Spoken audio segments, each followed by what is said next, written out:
O mundo está cheio de incertezas, mas uma coisa que todos têm certeza é que a Terra terá seu fim em algum momento. Mas e se esse fim estiver mais próximo do que imaginamos? Parece que os israelenses podem ter a resposta para essa questão. Estejam preparados, pois o aviso final dos oficiais de Israel está gerando apreensão em todo o mundo. Ao longo dos séculos, diversas religiões têm alertado as pessoas sobre certas profecias que se cumprirão quando o fim dos tempos se aproximar. Você pode estar se perguntando, quais são essas profecias? Bom, a primeira delas é a segunda vinda de Jesus. Surpreendido, nós também ficamos. Junte-se a nós nesta emocionante jornada enquanto exploramos mais a fundo essas descobertas que têm chamado a atenção de todo o mundo. Mas antes de começarmos, deixa eu te apresentar o fone AlphaPod Pro. Muito leve e confortável, ele possui graves profundos e agudos nítidos graças à sua tecnologia Turbo Bass. Com ele você pode escutar 7 horas de música sem precisar recarregá-lo, e é totalmente à prova d'água. Ele também funciona como um power bank para carregar seu celular. Esse fone, sem dúvidas, é a melhor opção para quem procura uma experiência de áudio premium. Peça já o seu na loja Cloud Importados, usando o nosso cupom Realidade10 e ganhe um super desconto. O link está na descrição. Justo quando pensávamos que a pandemia levou embora toda a loucura, o mundo ficou ainda mais estranho. Aparentemente, cristãos, muçulmanos e budistas têm previsto algumas profecias que remontam a centenas de anos atrás. Embora possam parecer apenas antigas narrativas para alguns de vocês, algumas dessas profecias começaram a se concretizar.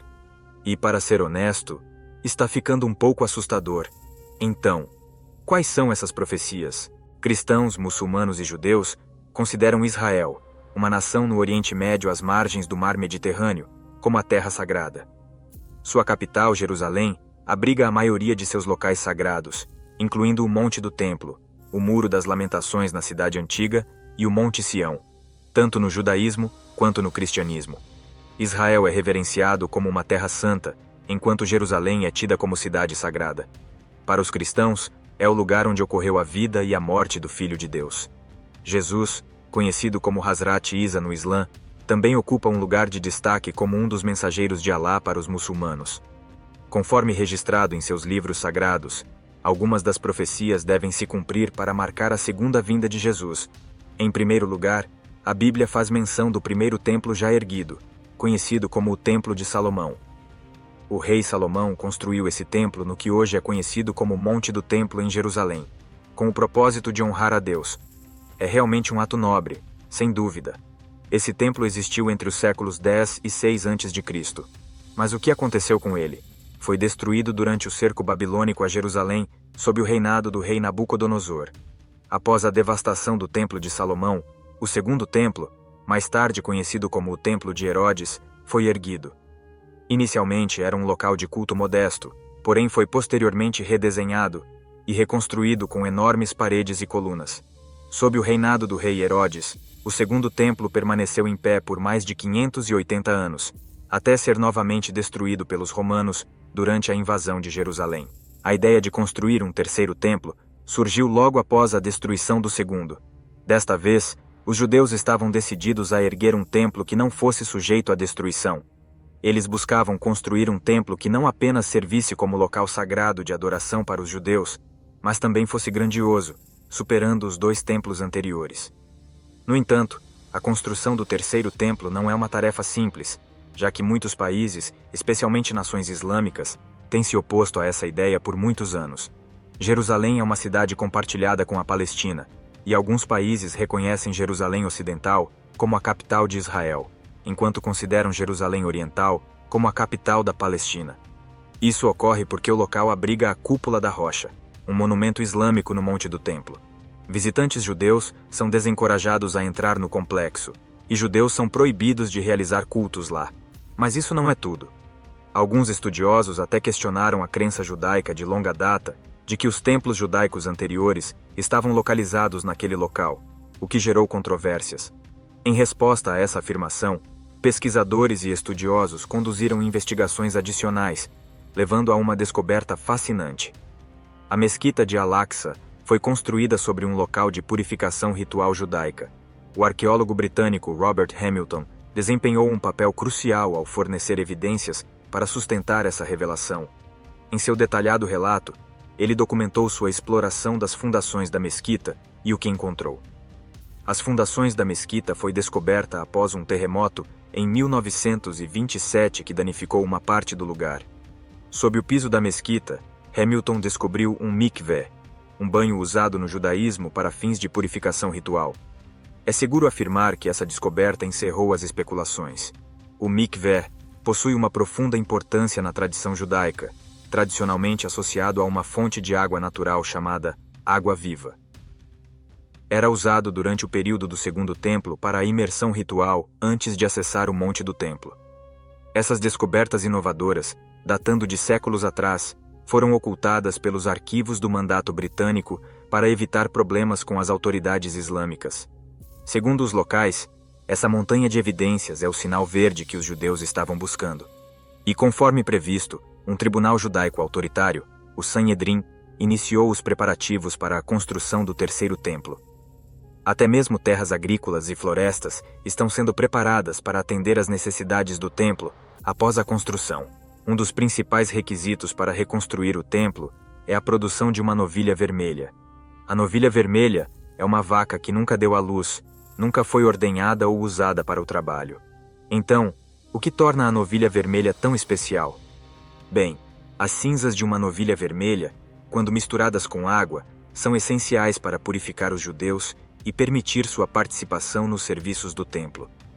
O rabino Jane Richmond, um respeitado líder religioso em Israel e ex-diretor internacional do Instituto do Templo, tem estado profundamente envolvido na missão de trazer uma novilha vermelha, imaculada e intocada de volta a Israel. A razão para se esforçar tanto nesse processo de purificação é garantir que ele siga os passos prescritos na Bíblia, especificamente no livro de Números 19. A jornada para trazer de volta a novilha vermelha, um elemento crucial na reconstrução do templo, não é tarefa fácil. Com apenas 9 novilhas vermelhas usadas em rituais de purificação ao longo de 1000 anos entre o primeiro e o segundo templos, não é surpresa que elas se tornaram extremamente raras. No entanto, esse pequeno contratempo não iria impedir o rabino Jane Richmond. Ele e outros rabinos conhecedores do Instituto do Templo embarcaram em uma missão ambiciosa e estão dispostos a ir a todos os extremos para conseguir o que desejam. Para produzir uma novilha vermelha, recorreram à tecnologia científica moderna e à expertise de um criador de gado que entendia as complexidades da criação de animais. Usando embriões congelados de angus vermelhos da América do Norte, eles os implantaram em gado doméstico de Israel. Mas a criação de uma novilha vermelha não é uma tarefa simples. Ela deve nascer em Israel e estar completamente livre de quaisquer imperfeições físicas ou defeitos. Não deve ter marcas, manchas ou anormalidades que prejudiquem sua aparência perfeita. Além disso, a novilha vermelha não deve ter sido usada para qualquer trabalho, especificamente o arado, pois precisa permanecer intocada e dedicada ao propósito dos rituais do templo. Como mencionamos antes, o rabino Jane Richmond não deixaria nada atrapalhar seu caminho. E para concluir esse delicado processo, ele estudou muitos livros antigos, juntamente com diferentes métodos científicos. E isso não é tudo em relação aos requisitos para o templo. Os Kohanim, um grupo de sacerdotes especiais, passam por um treinamento rigoroso liderado pelo Sanhedrin e pelo movimento do templo. Eles aprendem as ações adequadas, maneiras e o uso de equipamentos necessários. O novo altar, crucial para oferecer sacrifícios, deve ser construído no local original no topo do monte do templo. O altar deve ser projetado de forma que possa ser facilmente desmontado e remontado em outro local, até encontrar sua posição permanente. Isso nos leva à pergunta: o que motiva os judeus a irem tão longe para construir esse templo? Veja bem, os judeus foram proibidos de entrar ou adorar dentro do local dos templos anteriores pelos muçulmanos. Isso os levou a tomar medidas extraordinárias para construir um lugar sagrado para sua adoração. A empreitada de reconstruir o templo é vista pelos judeus ortodoxos como a única solução para os desafios enfrentados pelo povo judeu. No entanto, um obstáculo significativo está no controle do monte do templo, atualmente nas mãos dos muçulmanos. Reivindicar o monte requer ação política, em vez de medidas legais. Portanto, quando não conseguiram contornar esse obstáculo, o Conselho Judicial de Israel decidiu que a decisão estava além do escopo da lei e que abordagens alternativas deveriam ser exploradas. organizações internacionais, estados regionais e países fora de Israel podem se envolver como mediadores para ajudar a encontrar uma solução.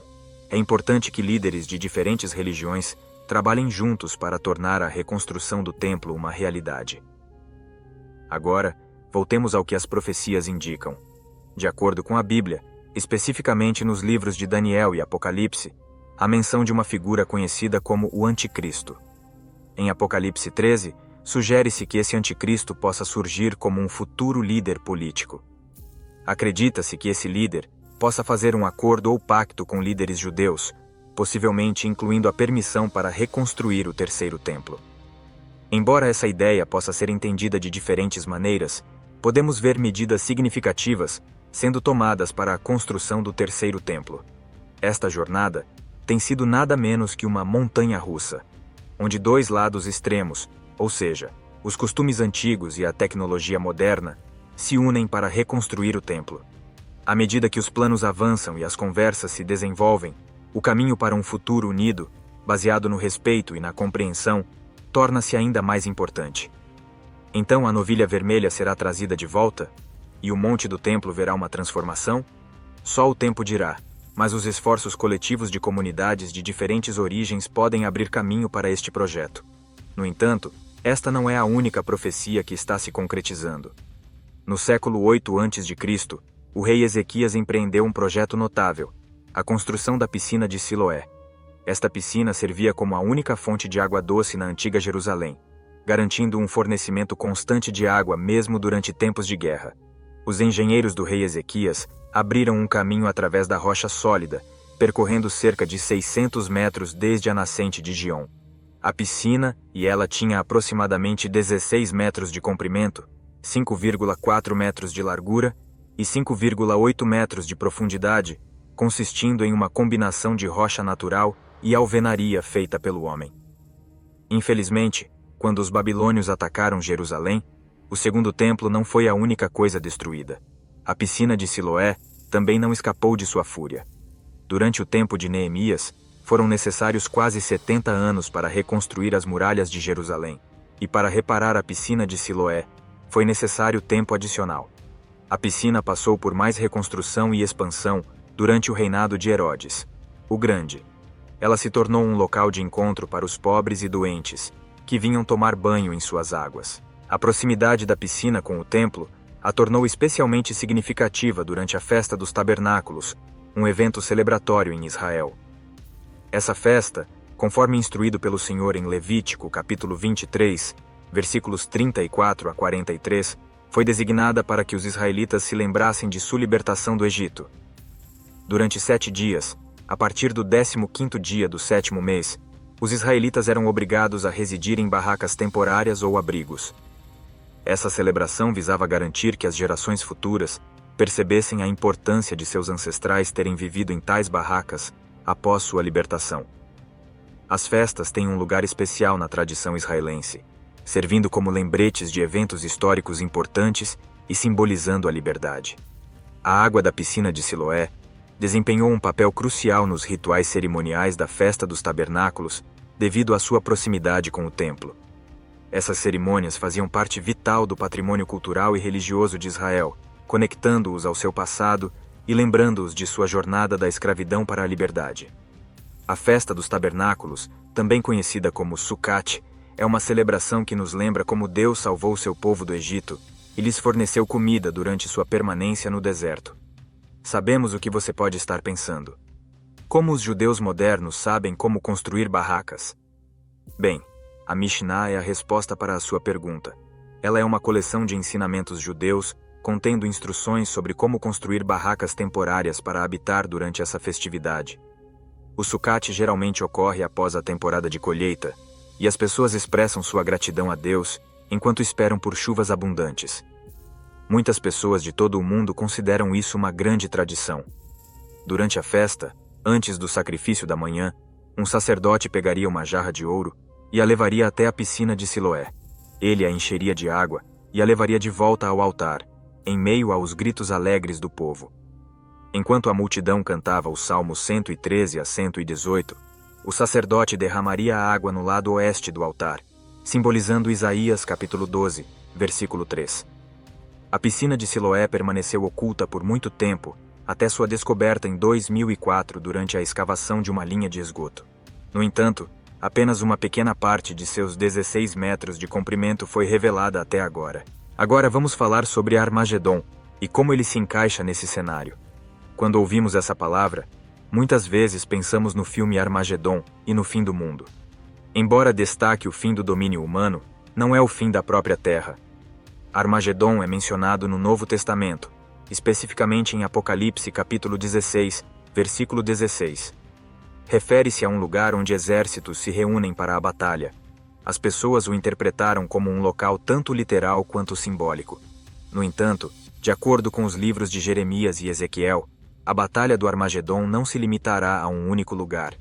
Envolverá nações de todo o mundo que se rebelarão contra a autoridade de Deus.